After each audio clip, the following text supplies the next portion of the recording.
अब हम कुछ एमसीक्यूज के बारे में देख लेते हैं, है ना।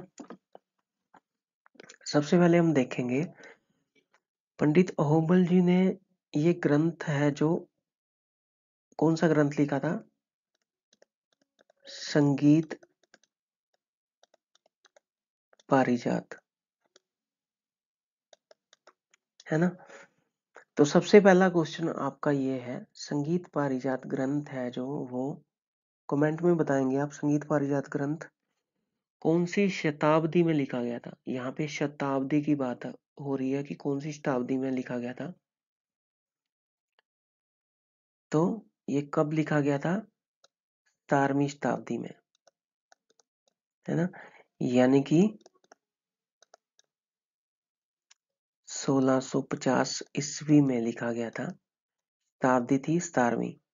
देखिए एक बात आपको मैं बता दूं, अगर यहाँ पे 1600 लिखा होता तो ये कौन सी शताब्दी बनती, ये बनती 16वीं। ठीक है, समझ गए। तो ये 16वीं शताब्दी बनती।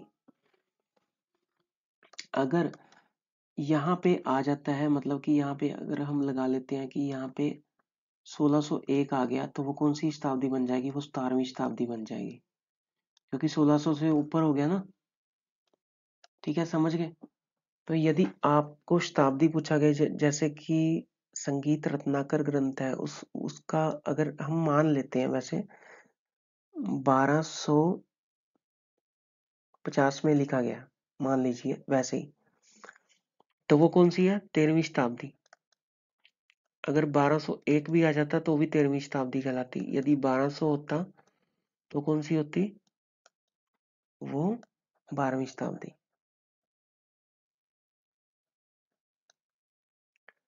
ठीक है जी।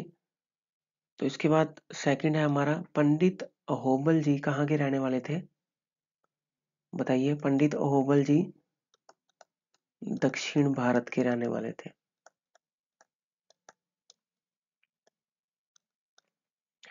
तो तीसरा आपका एमसीक्यू यहाँ से बनता है कि पंडित अहोबल जी के पिताजी का नाम क्या था, बताइए। पंडित अहोबल जी के पिताजी का नाम श्री कृष्ण जी था, है ना। इसके बाद आपका चौथा बन सकता है, पंडित अहोबल जी ने जो ग्रंथ लिखा उसमें कितने प्रकरण थे।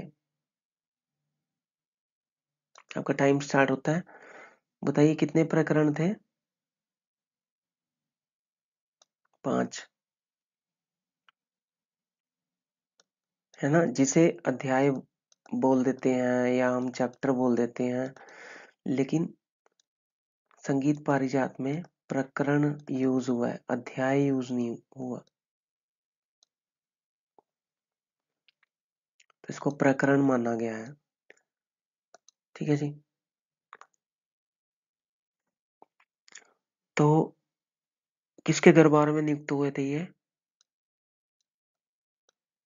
शाहजहां के दरबार में नियुक्त हुए थे। और कहाँ के निवासी थे, धनबड़ के। ठीक है। ये आपको हर एक उसमें से एमसीक्यूज आने चाहिए, जैसे कि कोई भी आप पढ़ रहे हो तो उसके अच्छे तरीके से आपको एमसीक्यूज आने चाहिए। ठीक है जी।